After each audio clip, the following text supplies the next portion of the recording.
আলা, সাবধান সাবধান। আরেকটা গুরুত্বপূর্ণ বিষয় নবীজি বললেন, সাবধান। ইন্নাল কিতাবা, আমার সাথে হাদিসটা বলেন, এই জায়গাতে মজা, আমি এখানে বলবো দেখেই হাদিসটা টানা নিয়েছি, কথা বোঝেননি? ইন্নাল কিতাবা ওয়াস সুলতানা, বলেন ইন্নাল কিতাবা ওয়াস সুলতানা, নিশ্চয় আল্লাহর কোরআন আর সরকারি ব্যবস্থাপনা লা ইয়াক্তারিকান, এটা এক সময় আলাদা হয়ে যাবে। অর্থাৎ রাজনীতি আর ধর্ম কি হবে জোরে কোন? সালতানাত মানে রাজনীতি, সালতানাত মানে হালি সুলতান এবং সালতানাত এর মানে কি? রাজনীতি, রাজনীতি, রাজত্ব, রাষ্ট্র ক্ষমতা, এগুলা রাজনীতি এবং ধর্ম, বলেন রাজনীতি এবং ধর্ম এটা আলাদা হবে অচিরেই, সাবধানে। বিশ্বনবী অনুভব করেছিলেন, ভয় পাচ্ছিলেন, এমন একদিন আসতেছে যেদিন ধর্ম আর রাজনীতি একদল লোক আলাদা করে ফেলবে, বলবে ধর্মের সাথে রাজনীতির কোনো সম্পর্ক নাই, রাজনীতির সাথে ধর্মের সম্পর্ক নাই, অথবা ধর্মের সাথে রাজনীতির কোনো সম্পর্ক নাই। একথা 1400 বছর আগে বিশ্বনবী আগেই বলে গেছে। এখনো একদল লোক যারা বলে ধর্ম এক জিনিস, রাজনীতি আর এক জিনিস, এই কথা যারা বলে এরা বেঈমান, এরা মুসলমান নয়। এরা কি জোরে বলুন? এর সাথে বড় প্রমাণ আলা তাফসীর শুনছেন আপনি? হ্যাঁ, এবার আল্লাহ নবী বলছেন, শোনো শোনো, এমন এক সময় আসতেছে, বলেন আলা ইন্নাল কিতাব ওয়াস সুলতান, নিশ্চয় ধর্ম, কিতাব মানে ধর্ম, আল্লাহর কোরআন আর রাজনীতি আলাদা হয়ে যাবে। রাজনীতি চলবে কোরআন ছাড়া, কি ছাড়া? কোরআন থাকবে ধর্মের জায়গায়, রাজনীতি থাকবে কোরআন ছাড়া ভিন্ন জায়গায়। এই অবস্থা কিন্তু আসতেছে, এ ব্যাপারে সাবধান থেকো। মুআয ইবনে জাবাল সাবধান ছিল কি ছিল না? আপনাদের সাবধান হওয়া লাগবে না মনে হয়? কথা কয় না পারে? তাহলে বাংলাদেশে ধর্ম ছাড়া কিছু রাজনীতি আছে না নাই? তাহলে নবীর হাদিসের সাথে মিল আছে না নাই? এমন কিছু রাজনীতি থাকবে যেখানে আল্লাহর কিতাবের রাজনীতি থাকবে না, আল্লাহর কিতাব বাদ দিয়ে রাজনীতি করবে। বলেন তো জামাত ইসলামী আল্লাহর কোরআন নিয়ে কি রাজনীতি করে না কোরআন বাদ দিয়ে রাজনীতি করে? কোরআনে রাজনীতি করে। আল্লাহ তাআলা বলছেন সাবধান থেকো। তারপরে বলছেন ফালা তুফারিকুল কিতাব, খবরদার খবরদার, যতই এই ফিতনার জামানা আসুক, যেই জামানায় কোরআন বাদ দিয়ে রাজনীতি হয়, যতই আসুক রে, সেই জামানায় তোমরা কোনোদিন আল্লাহর কোরআনকে ছেড়ে দিবা না। ওদের জৌলুস মার্কা রাজনীতি গ্রহণ করার দরকার নাই, ওরা ভুল পথে চলে গেছে। আসল পথ হলো কোরআন এবং সালতানাত একই পথে থাকবে, একই মধ্যে থাকবে, ধর্ম রাজনীতি একই হাতেই থাকবে। এটা ভিন্ন হবে না? হবে না? এটা ভিন্ন হবে না। তারপরে বলছে আলা, বলেন আলা, সাবধান থেকো, ভবিষ্যতের জন্য তোমরা সাবধান হইও।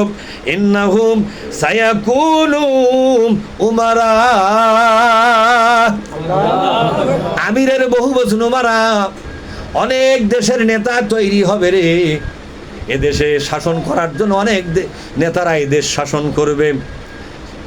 এমন একদিন আসতেছে, সায়াকুনু, অবশ্যই এমন একটা দিন আসতেছে যেদিন দেশের শাসক হবে কোরআন ছাড়া। কি ছাড়া জোরে কোন?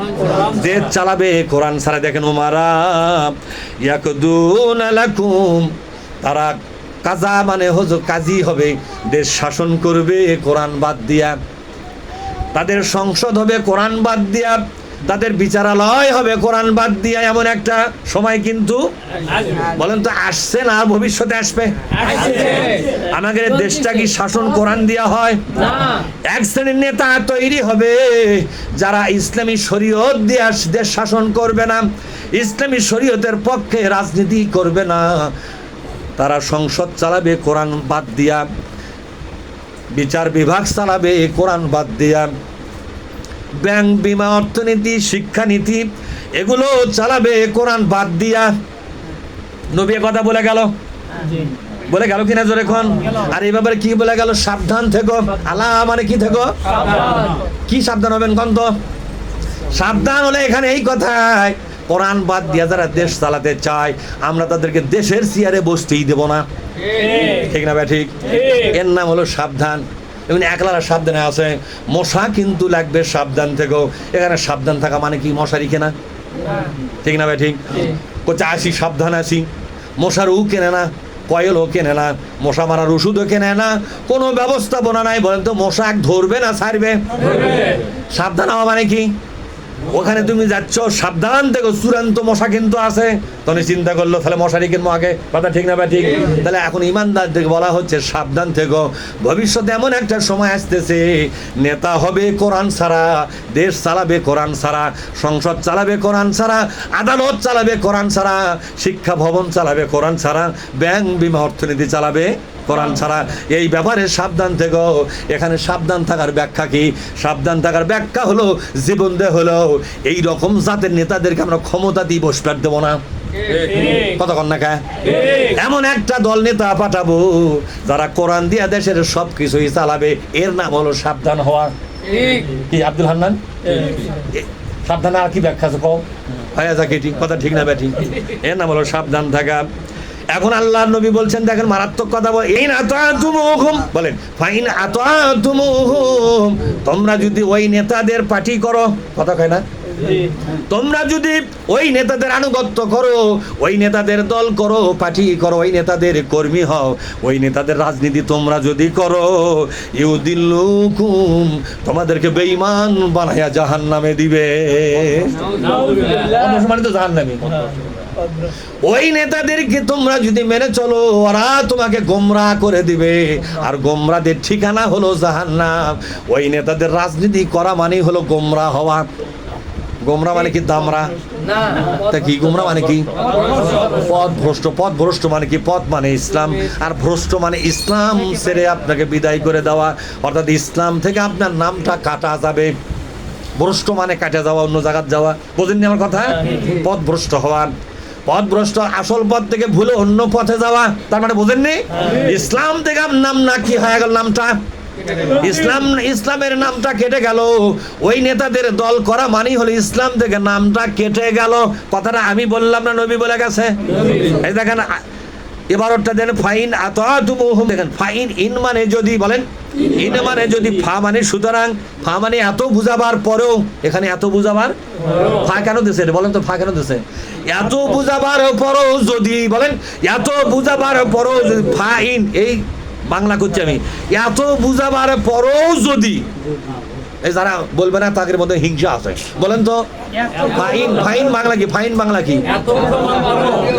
যদি, এত বুঝাবার পরেও যদি, মানে এতক্ষণ ধরে আল্লাহ নবী বুঝালো না, এই কথাগুলো বলছি। এরপর দেশে ফা, ফা কি দিতেছে? যে এতগুলা কথা বুঝালাম, এতগুলা কথা বুঝাবার পরেও যদি, বাংলা বুঝাবার পারেননি? এর চেয়ে ভালো বাংলা থাকলে আপনি কন, আমি শিখবো এটি। আমার কথা বলেননি? এত বুঝাবার পরেও যদি, যদি আতাতুমুহুম, তোমরা যদি তাদের আনুগত্য করো, তাদের দল করো, তাদের রাজনীতি করো, তাদের পার্টি করো, ইউদিল্লুকুম, তোমাদেরকে ওরা বেঈমান বানাবে। তোমাদের কাছ থেকে ইসলামের পরিচয়টা নষ্ট হয়ে যাবে, ইসলামের পথ হারিয়ে যাবে তোমাদের। তোমরা হবে গোমরাহ, তোমরা হবে দল্লিন। তোমরা কি হবে? তোমরা হলো দল্লিন পার্টি। তাহলে বোঝা গেল ওদের রাজনীতি করা মানে ইমান শেষ, ঠিক না? ঠিক? এই যুবক বলো, তোমাকে বলছি, ওদের রাজনীতি করা মানে কি? ইমান আছে না গেছে? এটা কি আমারই ফতোয়া না বিশ্ব নবীর ফতোয়া?